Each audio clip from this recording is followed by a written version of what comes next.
ഈ കായംകുളത്തെ MLA U പ്രതിഭയുടെ മകനെ കഞ്ചാവ് കേസിലോ മയക്കുമരുന്ന് കേസിലോ പിടിച്ചത് ഒരു വാർത്തയായിരുന്നു. ആ വാർത്ത പിന്നീട് വലിയ വിവാദമായി.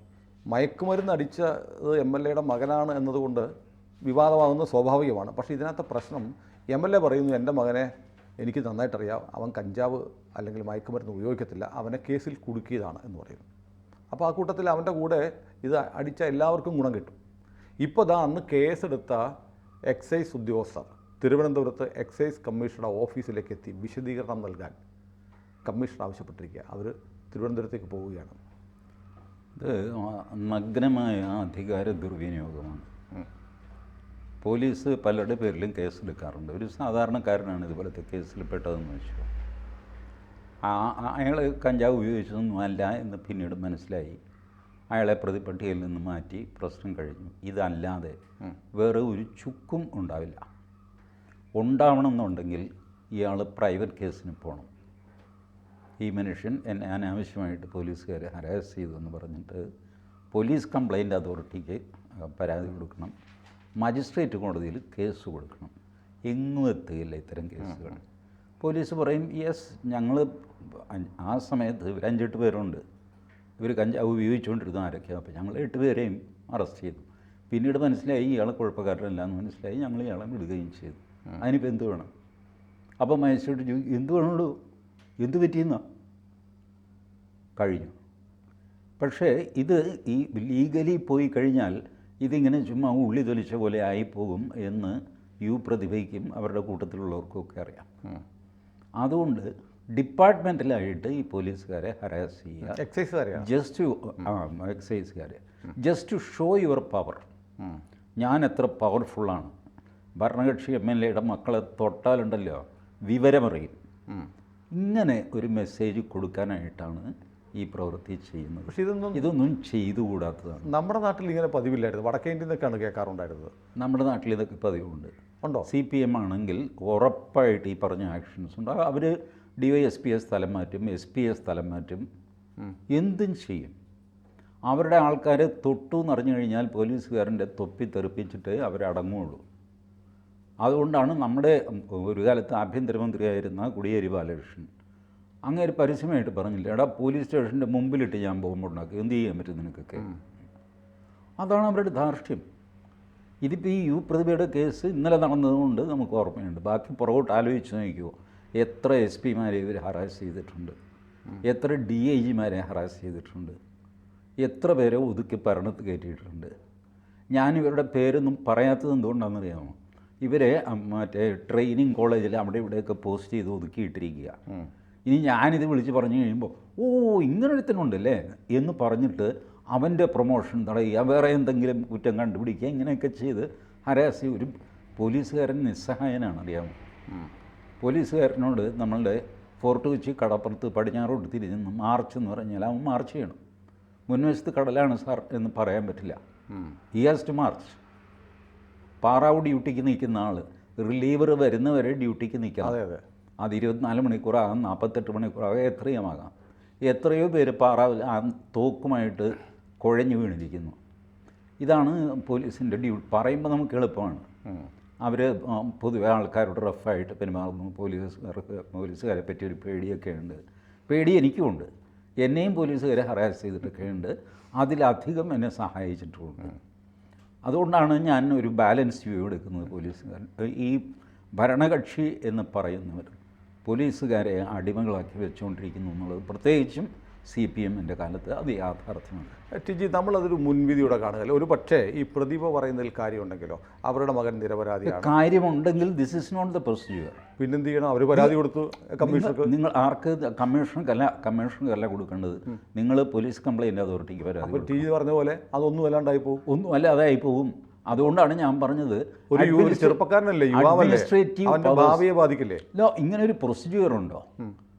നിങ്ങളെ ഒരാൾ ഫോൾസ്ലി ഇംപ്ലിക്കേറ്റ് ചെയ്തു, പിന്നെ തെറ്റാണെന്ന് കണ്ടു, വിട്ടു. ഇത് ചെയ്തു കഴിഞ്ഞാൽ കമ്മീഷണർക്ക് പരാതി കൊടുക്കുക, ആ പരാതിയുടെ പുറത്ത് കമ്മീഷണർ അവരെ വിളിച്ചു വരുത്തുക. ഇങ്ങനെ ഒരു സാധാരണക്കാരൻ്റെ കാര്യത്തിൽ ചെയ്യുമോ എന്നാണ് എൻ്റെ ചോദ്യം. സാധാരണക്കാരൻ്റെ കാര്യത്തിലും ചെയ്യേണ്ടി വരും ഒരു നിയമമുണ്ടെങ്കിൽ.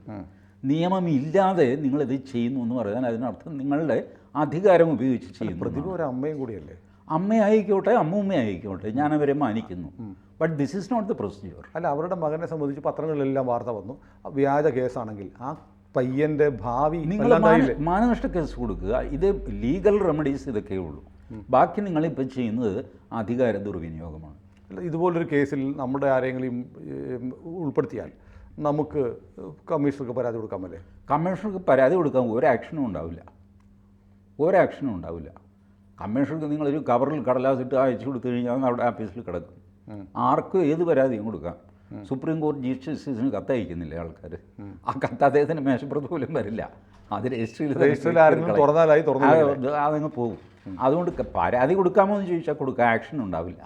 ഈ ആക്ഷൻ ഉണ്ടായത് ഈ പ്രതിഭ CPM കാര്യമായതുകൊണ്ടും MLA ആയതുകൊണ്ടും അവരുടെ പാർട്ടിയിലെ ഒരു ചിട്ട അതാണ്. അവരുടെ ആളിനെ തൊട്ടാൽ അറിഞ്ഞോ അറിയാതെയോ. ഇപ്പോൾ ഈ എക്സൈസ് ഉദ്യോഗസ്ഥന്മാരവിടെ പട്ടാൻ കളിക്കുന്നതിൻ്റെ പൊന്നു സാറേ എനിക്ക് അബദ്ധം പറ്റിപ്പോയതാണ്, MLAയുടെ മകനാണെന്ന് ഞാൻ അറിഞ്ഞില്ല, അങ്ങനെ പറ്റിപ്പോയതാണെന്നൊക്കെ പറ്റുമൊന്നുമില്ല. കുറഞ്ഞതൊരു ട്രാൻസ്ഫർ ഏറ്റവും ബുദ്ധിമുട്ട് പിടിച്ച ഏതെങ്കിലും സ്ഥലത്തേക്കോ അങ്ങനെ എന്തെങ്കിലുമൊക്കെ ഒരു ശിക്ഷാ നടപടി ഉണ്ടാകും. അതേസമയം സുനിലിനെയാണ് പിടിച്ചുകൊണ്ട് പോകുന്നത്. സുനിലിനെ പറ്റിയും വാർത്ത വരും, ഒക്കെ സംഭവിക്കും. പക്ഷേ കമ്മീഷനൊന്നും ചെയ്യില്ല. സുനിൽ ഞാൻ ഈ പറഞ്ഞ റൂട്ടിൽ പോകേണ്ടി വരും. പോലീസ് കംപ്ലയിൻറ്റ് അതിർത്തിക്ക് പരാതി കൊടുക്കുക, മനുഷ്യാവകാശ കമ്മീഷൻ പല്ലില്ലാത്തൊരു സാധനമുണ്ടല്ലോ അവിടെ പരാതി കൊടുക്കുക, മജിസ്ട്രേറ്റ് കോടതിയിൽ പരാതി കൊടുക്കുക. മജിസ്ട്രേറ്റ് അത് 1.5 വർഷം മാറ്റി വെച്ചാൽ അങ്ങേരുടെ വർക്കിലൂടെ അതിന് മാത്രമാണ് ഈ കേസ് നോക്കിക്കൊണ്ടിരിക്കുന്നത്. ഇതിങ്ങനെ മാറ്റി വെച്ചിട്ട് അതിനിടയ്ക്ക് 4-5 മജിസ്ട്രേറ്റ് വന്നും പോയി ഒരിക്കും. ഞാനിത് ഇത്ര കൃത്യമായിട്ട് പറയുന്നത് ഞാനിത് ചെയ്തിട്ടുള്ളവനാണ്. എറണാകുളം ചീഫ് ജുഡീഷ്യൽ മജിസ്ട്രേറ്റ് കോടതിയിൽ ഇപ്പോൾ പോയി നോക്കിക്കഴിഞ്ഞാൽ ഇപ്പോൾ പുതിയ കെട്ടിടമാണ്, അതിനോട് ചേർന്നുള്ള പഴയ കെട്ടിടം. അതിൻ്റെ വരാന്തയിൽ TG മോഹൻദാസിൻ്റെ ഒരു 4 ചെരുപ്പ് തേഞ്ഞതിൻ്റെ പാട് ആ റബ്ബർ ഇപ്പോഴും കിടപ്പുണ്ടാവും അവിടെ. I have gone through this. അതുകൊണ്ടാണ് ഇത്ര അധികരമായിട്ട് ഞാൻ പറയുന്നത്. ഇങ്ങനെയാണ് ഇതിൻ്റെ റൂട്ട്. ഈ റൂട്ടിൽ പോയി കഴിഞ്ഞാൽ സുനിലിന് എപ്പോഴെങ്കിലും എന്തെങ്കിലും ന്യായം കിട്ടിയാലായി, കിട്ടിയില്ലെങ്കിൽ കുറച്ച് കഴിയുമ്പോൾ നമ്മൾ വിഷമിക്കും. ഇതിന് ചൂടൊക്കെ പോകുമല്ലോ, നമ്മളും തണുക്കും, എല്ലാം തണുക്കും, കഴിയും. ഇതെല്ലാം ആക്ഷൻ ഉണ്ടാവില്ല. ഏതായാലും പ്രതിഭ കുറച്ച് കാലമായിട്ട് ഈ CPM-ൽ വലിയൊരു വിവാദങ്ങൾ പ്രതിഭയെ ചൊല്ലി ഒരുപാട് ആലപ്പുഴയിലെ പാർട്ടിക്കകത്ത് ഉണ്ടാകുന്നുണ്ട്. പാർട്ടി പ്രതിഭയുടെ കൂടെ ഇല്ല എന്ന് പോലും പറയുന്നൊരു ഘട്ടം ഉണ്ടായിരുന്നു. പക്ഷേ ഇപ്പോൾ ഇത് കാണിക്കുന്ന പ്രതിഭയുടെ കൂടെ ഉണ്ടെന്നാണോ? അല്ല, ഈ പാർട്ടിക്കുള്ളിലെ വഴക്കുള്ളപ്പോൾ പോലും പോലീസ് ആരെങ്കിലും പാർട്ടിക്കാരെ ഹരാസ് ചെയ്ത് കഴിഞ്ഞാൽ പാർട്ടിയുടെ ആ യന്ത്രം അത് കൃത്യമായിട്ട് പ്രവർത്തിക്കും. പ്രതിഭയും സലാമും തമ്മിൽ വഴക്കുണ്ടാവാം, അല്ലെങ്കിൽ സുധാകരൻ പ്രതിഭയെ ചീത്ത വിളിച്ച് കാണും, പ്രതിഭ വേറെ ആരെങ്കിലും പറഞ്ഞു കാണും. ഇത് അവരുടെ ഇൻറ്റേർണൽ മാറ്ററാണ്. പക്ഷേ നീ ആരാടാ എൻ്റെ കൊച്ചിനെ പിടിച്ചുകൊണ്ട് പോയാൽ? ഇതാണ് ചോദ്യം. അപ്പോൾ ബാക്കിയുള്ളവർ പറയും അത് പറ്റുമൊന്നുമില്ല, പോലീസിന് എന്താ ഈ വീട്ടിക്കാര്യം? ഇത് ചോദിക്കും. ഇപ്പോൾ തലശ്ശേരി പറഞ്ഞു കേട്ടോ, ഞങ്ങളുടെ പ്രശ്നത്തിൽ ഇടപെട്ടാൽ തലശ്ശേരിയിൽ പോലീസുകാരും സ്റ്റേഷനിൽ ഉണ്ടാവില്ല. അത് സത്യമാണെന്നേ. KT ജയകൃഷ്ണൻ മാസ്റ്ററെ വെട്ടിക്കൊന്നവർ ഉണ്ടല്ലോ, ക്ലാസ് റൂമിലിട്ട് 4 പേർക്ക് വധശിക്ഷ കൊടുത്ത് തലശ്ശേരി സെഷൻസ് കോടതിയായിരുന്നു. 2 ആഴ്ച സെഷൻസ് കോടതി പ്രവർത്തിച്ചില്ല, പൂട്ടിക്കിടന്നു. 2 വീക്സ് 1999. നീതിന്യായ വ്യവസ്ഥയിൽ സെഷൻസ് കോടതി, തലശ്ശേരി സെഷൻസ് കോടതി പൂട്ടിക്കിടന്ന് കയറാൻ പറ്റില്ല. ആ രീതിയിൽ വളഞ്ഞു മാർക്സിസ്റ്റുകാർ. ആ 4 പേരുടെ വധശിക്ഷ ഹൈക്കോടതി ശരിവെച്ചു. ഭാഗ്യം ഹൈക്കോടതി പൂട്ടിയിടിച്ചില്ല, ഹൈക്കോടതി പ്രവർത്തിച്ചു. കാരണം അപ്പോഴത്തേക്ക് ചൂട് കുറയുകയും ഒക്കെ ചെയ്യുമല്ലോ, ഇഷ്യൂസിൻ്റെ ചൂട് കുറയും. പിന്നെ കുറച്ച് കഴിയുമ്പോൾ കൂട്ടത്തിലുള്ളവർ തന്നെ പറയും അന്ന് നമ്മൾ ചെയ്തു തലശ്ശേരിയിൽ, ഇന്നിപ്പോൾ എറണാകുളത്ത് ഹൈക്കോടതിയിൽ പോയിട്ടേ അതൊക്കെ വലിയ കേസാകും കേട്ടോ എന്ന് പറഞ്ഞപ്പോൾ അതൊക്കെ ചൂട് കുറയും. അതാണ് സംഭവിക്കുന്നത്. ഈ ചൂട് കുറയുകയും ഈ രീതിയിലുള്ള ഓപ്പറേഷൻസ് ഒന്നും ഫീസിബിളല്ല. ലീഗൽ റെമഡി വളരെ താമസിക്കും എന്നറിയാവുന്നതുകൊണ്ട് അധികാരം ദുർവിനിയോഗം ചെയ്യണം. ഇപ്പോൾ ഏതായാലും പ്രതിഭയുടെ ആവശ്യപ്രകാരം ആയിരിക്കണം ഇവരെ വിളിച്ചു വരുന്നത്. ഞാൻ പറയട്ടെ, ഈ വാസ്തവത്തിൽ ഈ കൊച്ചൻ കഞ്ചാവ് ഉപയോഗിച്ച് കാണും എന്നാണ് ഞാൻ വിചാരിക്കുന്നത്. പോലീസുകാരുണ്ടല്ലോ, ഈ ചെറുപ്പക്കാരുടെ ചില്ലറ കലാപരിപാടികളൊക്കെ കണ്ടില്ല എന്ന് വയ്ക്കും, ഒരു വാണിംഗ് കൊടുത്ത് വിടും. ഇപ്പോൾ എറണാകുളത്ത് നമ്മുടെ സുഭാഷ് പാർക്ക് ഉണ്ടല്ലോ, അതും എനിക്കറിയാവുന്ന കേസ്. സുഭാഷ് പാർക്കിൽ ഒരു ആൺകുട്ടിയും പെൺകുട്ടിയും വേണ്ടാത്ത രീതിയിൽ കാണപ്പെട്ടു എന്ന് വെച്ചാൽ പാർക്ക് ഓപ്പണാണ്, അതുകൊണ്ട് വസ്ത്രമൊക്കെ ഉണ്ട്. എന്നാലും അങ്ങോട്ടും ഇങ്ങോട്ടുമൊക്കെ നടക്കുമ്പോൾ പോലീസുകാരന് സംശയം തോന്നി. വെറുതെ അടുത്ത് പോയി ചോദിച്ചു. പെൺകുട്ടി പരിഭ്രമിച്ചു. എന്താ പരിഭ്രമിക്കുന്നതെന്ന് ചോദിച്ചു. നെറ്റി വേർക്കുന്നു, ആണ് ആ കൂടെ പറയാതെ തന്നെ എണീറ്റ് നിൽക്കുന്നു. Something wrong. അപ്പോൾ അയാൾ അച്ഛൻ്റെ മൊബൈൽ നമ്പർ വാങ്ങിച്ചു, വിളിച്ചു അച്ഛനെ. ആ അച്ഛനെ വിളിച്ചു കഴിഞ്ഞപ്പോൾ അച്ഛൻ പറഞ്ഞു എൻ്റെ മകളാണെന്ന്. ഒരു കാര്യം ചെയ്യും, ചേട്ടനിങ്ങ് വാ, ഞാനിവിടെ ഉണ്ട്.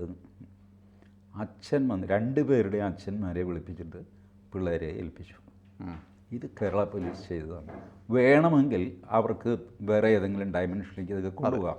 ടി വിക്കാരോടൊക്കെ പറഞ്ഞിട്ട് ഇപ്പം കിട്ടിയ മസാലയല്ലേ കിട്ടുന്നത്, യുവമിഥുനങ്ങൾ എന്നൊക്കെ പറഞ്ഞിട്ട് ഇത് പക്ഷേ പോലീസുകാർ ഇത് ചെയ്യില്ല. പലപ്പോഴും പോലീസ് അങ്ങനെയാണ് ചെയ്യുന്നത്. അതുകൊണ്ട് പിള്ളേരുടെ ഒരുമാതിരി ഇതൊക്കെ ഒരല്പം കഞ്ചാവ് വലിച്ചു. ഡേയ് മര്യാദയ്ക്കൊക്കെ വേണം കേട്ടോ, നീ ഏത് വീട്ടിലെയാ? ഞാൻ ഇന്ന വീട്ടിലെ. ആ ശ്രീധരൻ്റെ മകനാണോ? അങ്ങനെ എത്ര നല്ല മനുഷ്യൻ, നീ ഇങ്ങനെ ആയിപ്പോയല്ലോടാ മോനെ, സൂക്ഷിക്കുക കേട്ടോ. ഞാൻ കഞ്ചാവ് കയ്യിൽ വെച്ച ഒരു ചെറുക്കനെ പോലീസ് സ്റ്റേഷനിൽ ഞാൻ ഇറക്കിയിട്ടുണ്ട്. കൗതുകത്തിന് അവൻ ചെയ്തതാണ്. എല്ലാവരും ചെയ്യുന്നു. ഒരു സിഗരറ്റിൽ കഞ്ചാവ് നിറച്ച് ഇവനും കൊടുത്തു. കൂട്ടത്തിൽ നിന്ന് ആരോ ഒറ്റിക്കൊടുത്തതാണ്. പോലീസ് വന്ന് പിടിച്ചു. എല്ലാത്തിനെയും കൊണ്ട് സ്റ്റേഷനിൽ. എന്നെ അവിടുത്തെ ഒരാൾ വിളിച്ചിട്ട് പറഞ്ഞു, നിങ്ങൾക്ക് പരിചയമുണ്ടല്ലോ ആ പോലീസുകാരനെ പറഞ്ഞു. ഞാൻ പുള്ളിയെ വിളിച്ചു. രാത്രി 10 മണിക്കാണ്. പുള്ളി പറഞ്ഞു, സാറേ കേസ് രജിസ്റ്റർ ചെയ്തിട്ടില്ല, പിന്നെ പയ്യൻ വലിച്ചിട്ടൊന്നുമില്ല, ഒരു സിഗരറ്റ് അവൻ്റെ കയ്യിലുണ്ട് കഞ്ചാവ് നിറച്ച്, ഇതാണ് പ്രശ്നം. ഞാൻ പറഞ്ഞത് ഫസ്റ്റ് ടൈം, പാവമാണ്, പെട്ടുപോയതാണ് എന്നൊക്കെ പറഞ്ഞ് അവൻ പറഞ്ഞു ഇറക്കി വിട്ട്. ഞാൻ ചെയ്തതാണ്, എൻ്റെ പരിചയം വെച്ച്. സ്വാധീനമൊന്നുമല്ല, എൻ്റെ പഴയൊരു സുഹൃത്താണ് ആ പോലീസുകാർ. I happen to be in duty at that time.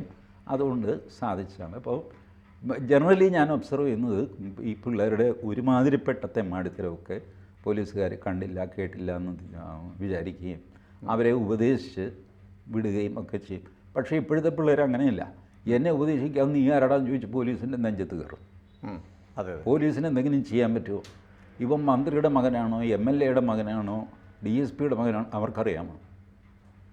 എന്തൊരു ഗതികേടാണ് കേരള പോലീസിൻ്റെ. ഇവരെയൊക്കെ പേടിക്കേണ്ട വരിക.